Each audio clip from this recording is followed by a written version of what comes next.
Jésus a essayé de mille et une manières de nous mettre en garde, de nous prévenir que un combat se préparait. Malheureusement, Jésus, en étant quelqu'un de très doux, n'est-ce pas, Jésus est venu, c'est l'amour du Seigneur qui est incarné. Le Seigneur, lorsqu'il est venu, il est très doux. Ce n'est pas le Dieu de justice et de vengeance qui est venu. Alors, automatiquement, on l'a classé comme un Jésus bonbon. On l'a classé tellement bonbon d'ailleurs qu'on a poussé l'audace jusqu'à continuer à faire continuer à faire des représentations de Jésus en étant bébé dans la main de sa mère. Alors franchement, je veux dire, c'est pousser l'audace déjà même le représenter tout court, c'est interdit. Donc si en plus on le prend et on réduit sa déité à celui d'un enfant, et ça c'est juste impossible. D'autres diront comme ça que de toute façon ces statues-là c'est juste pour rappeler un souvenir. Mais le problème qu'il y a, c'est qu'un souvenir c'est vivant, vous savez, un souvenir. Un souvenir c'est vivant, c'est vivant. Un souvenir, c'est vivant. Alors, si le souvenir que tu as, c'est au stade d'un Dieu enfant, c'est le Dieu enfant qui va te répondre quand tu vas avoir des problèmes. Il faut pas te plaindre. Aujourd'hui, le Seigneur m'emmène à vous partager des petites découvertes que vous allez trouver vraiment intéressantes.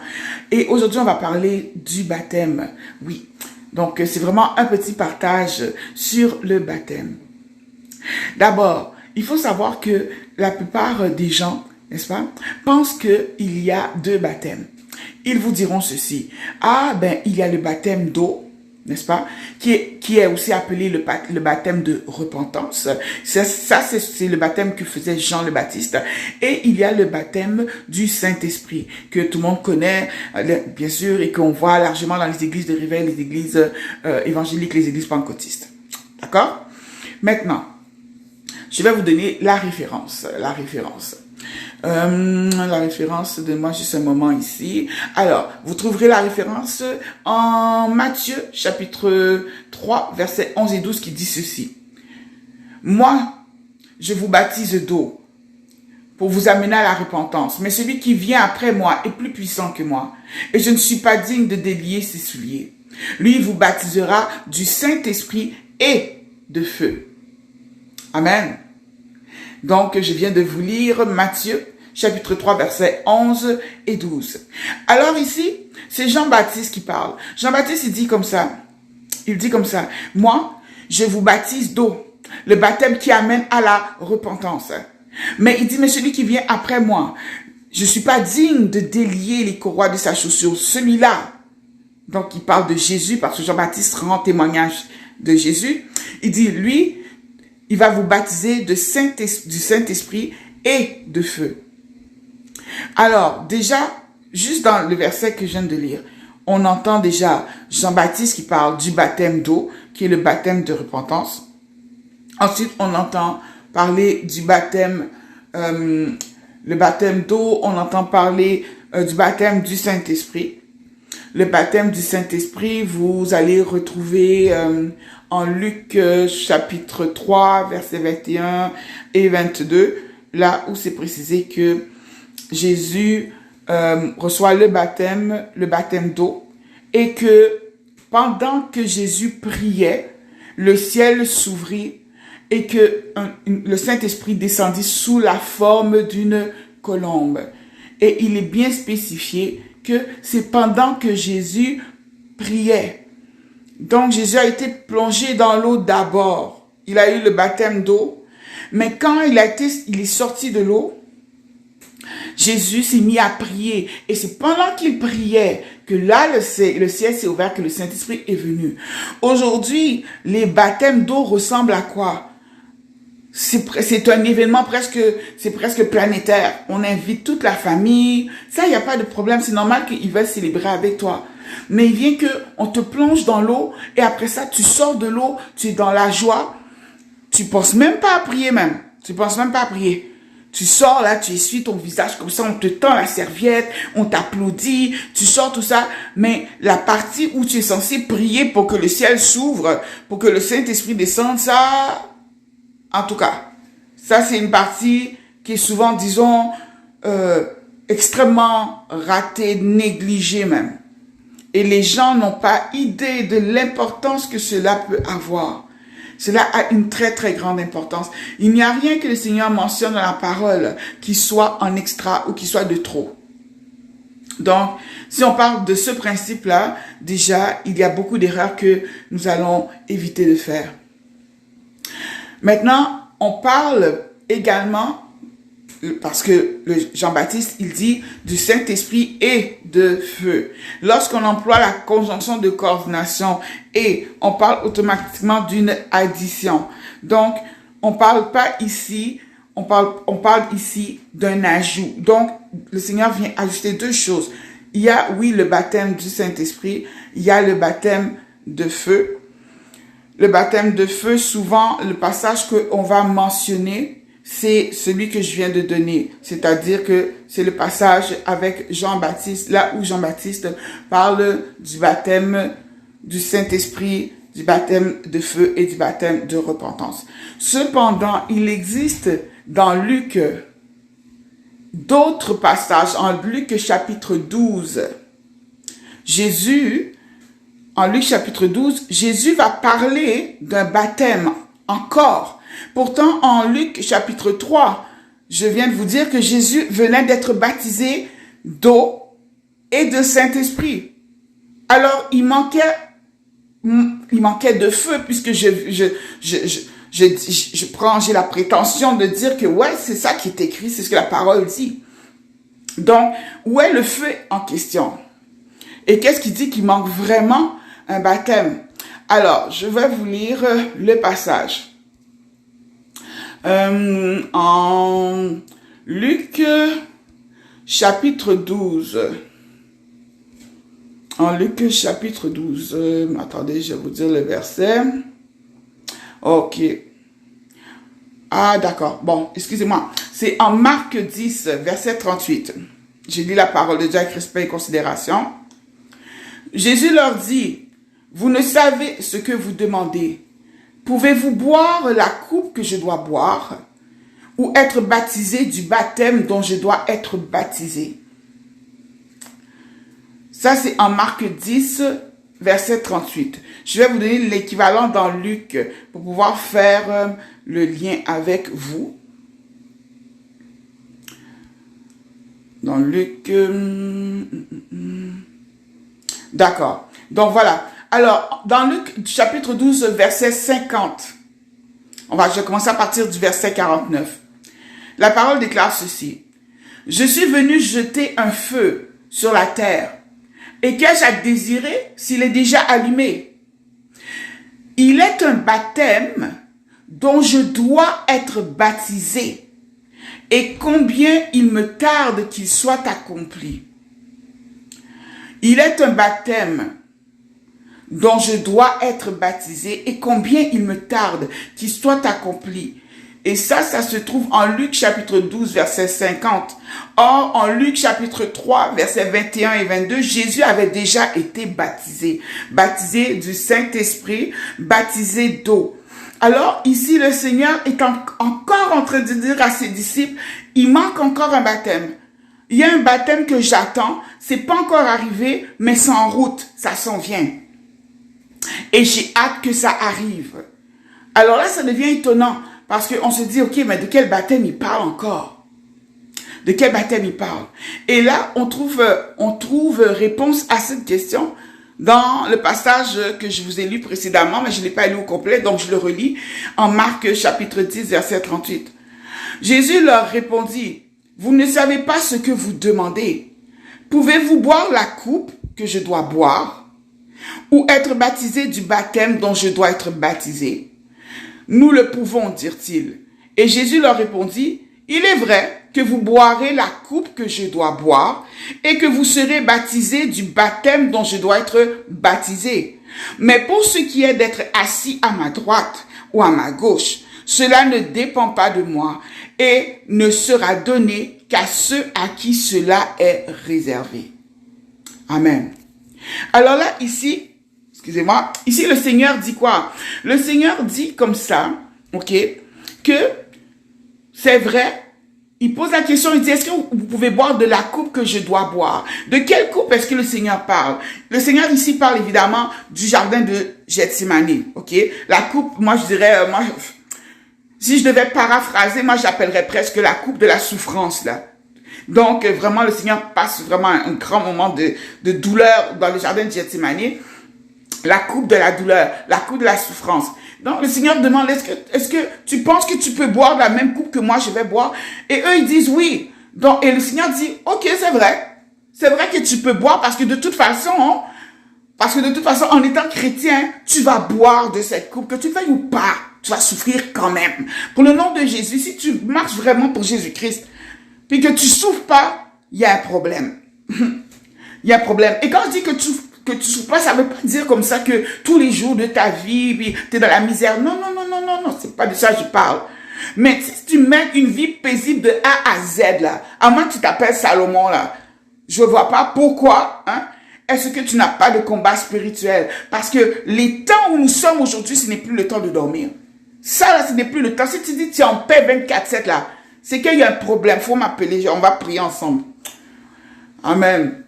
Donc, ici, le Seigneur pose une autre question. Le Seigneur dit comme ça, ok, tu peux boire de la coupe.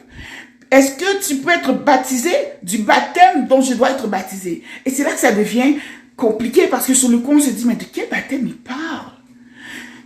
Et là maintenant, lorsqu'on parle du principe de ce que le Seigneur a dit au départ, n'est-ce pas?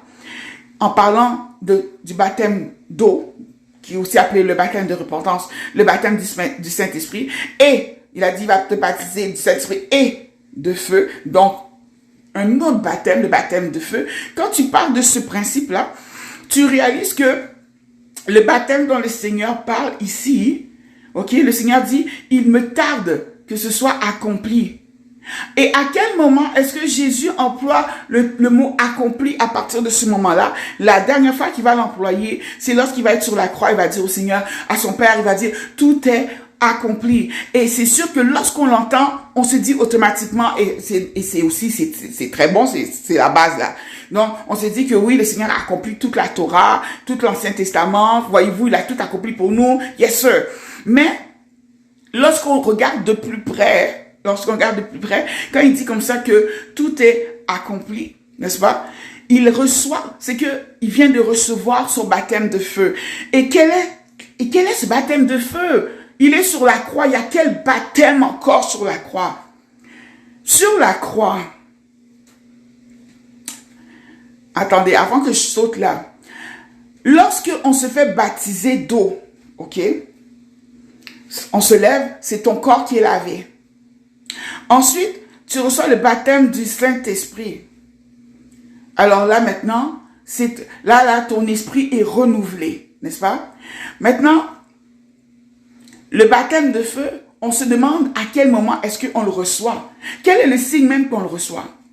Mais le Seigneur Jésus a dit que tout a été accompli. Et à quel moment il l'a dit?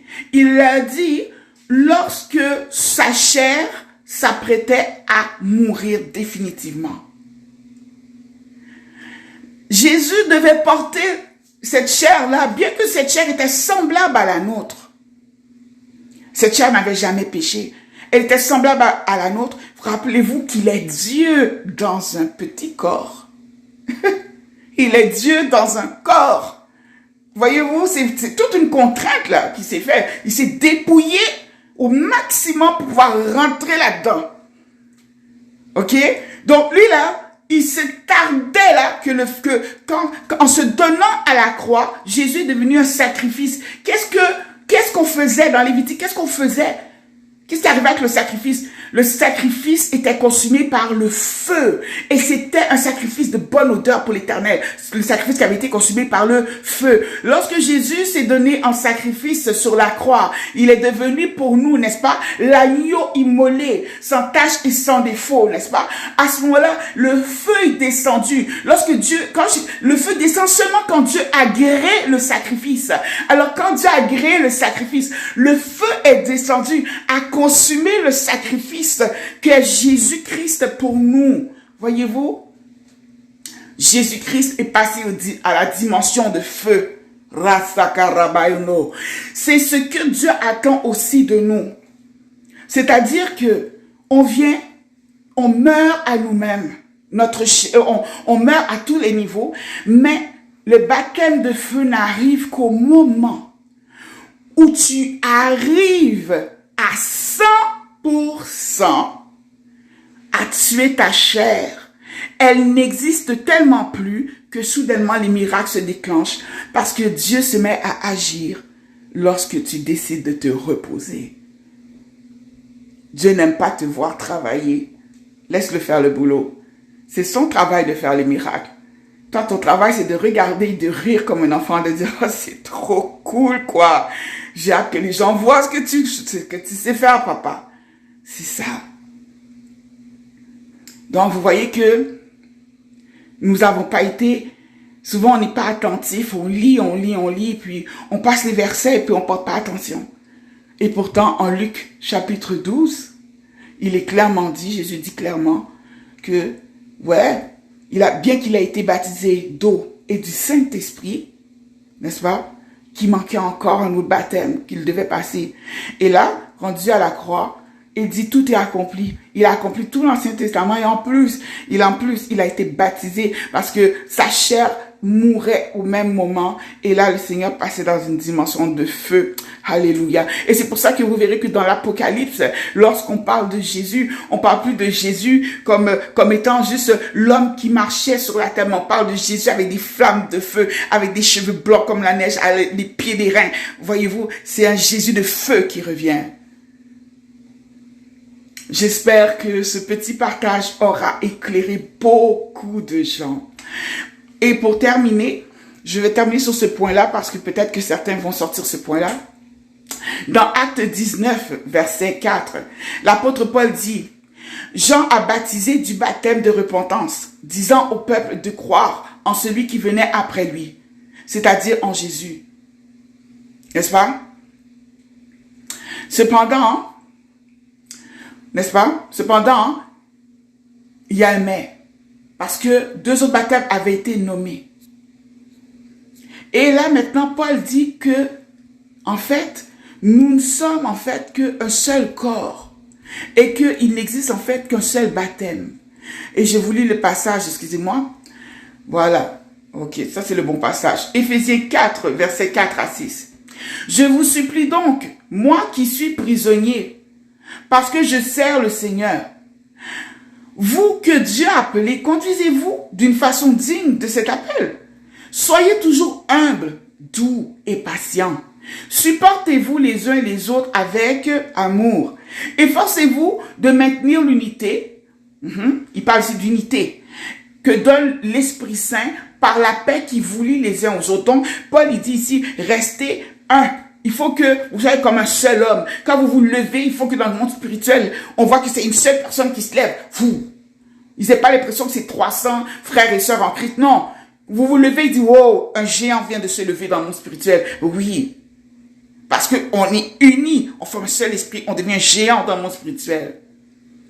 Et il dit encore, il y a un seul corps et un seul esprit. Donc ici, il parle de quel corps? Le Seigneur dit, Paul dit d'être unis, que tout le monde soit uni dans un même esprit, pour que justement on forme un seul corps. Nous formons tous le corps de Christ. C'est pourquoi la parole de Dieu dit que nous sommes tous des pierres vivantes. Alléluia. Donc, nous sommes tous des pierres qui formons la bâtisse de Christ. Maintenant, il dit, il y a un seul corps. Oui, c'est vrai. Nous tous mis ensemble, nous formons un seul corps. Il y a un seul esprit, c'est vrai, l'esprit de Dieu, le Saint-Esprit. Et il dit comme ça, de même, il y a une seule espérance. Quelle espérance? Celle que Jésus revient bientôt et qu'il est fidèle et que tout ce qu'il a dit s'accomplira. Il y a un seul Seigneur. Oui, son nom c'est Jésus-Christ. Parce que un Seigneur, c'est une personne qu'on établit pour régner sur d'autres personnes. Et c'est pas forcément un Dieu, voyez-vous. Donc, c'est pourquoi on dit Seigneur. Et Jésus-Christ, sous forme humaine, a été établi Seigneur. Alléluia. C'est pourquoi on a un Seigneur en Jésus-Christ. Une seule foi. Oui, nous avons la foi que lorsque nous croyons en Jésus-Christ, nous sommes sauvés. Et que nous allons échapper au feu éternel. Nous avons un seul baptême. Oui, c'est vrai. Le baptême du Saint-Esprit. Parce que ce n'est plus le baptême de Moïse. Le baptême de Moïse qui était dans l'Ancienne Alliance, ce n'est pas le baptême non plus. Ce n'est pas le baptême d'eau. Mais on parle d'un seul baptême. Parce que Jésus est venu et puis il est venu apporter ce feu-là justement. C'est le baptême du Saint-Esprit, le baptême de feu. Et tout ça, qui génère ça? C'est le Saint-Esprit. C'est le feu de qui? Le feu du Saint-Esprit également. Forme quoi? Un encore. Encore un. Et c'est pourquoi il dit, à la fin, il y a un seul Dieu, le Père de tous, qui règne sur tous, agit par tous, demeure en tous. Amen. Gloire à Jésus. Alors voilà, c'était une courte vidéo pour compléter et puis corriger aussi certaines choses aussi qui se disent et amener des petits détails qui nous ont échappé pendant des années, mais maintenant, nous refusons le manque de connaissances. Parce que même si Osée 4:6 dit que le peuple de Dieu périt parce qu'il manque la connaissance, et que puisque le peuple a rejeté la connaissance, Dieu le rejette aussi, aujourd'hui nous sommes venus dire que nous ne rejetons plus la connaissance. Ah non, c'est terminé ça. Et nous disons merci au Seigneur pour ce temps de partage. Alors c'était Douce Colombe Koulia. Recevez la paix du Seigneur. Shalom.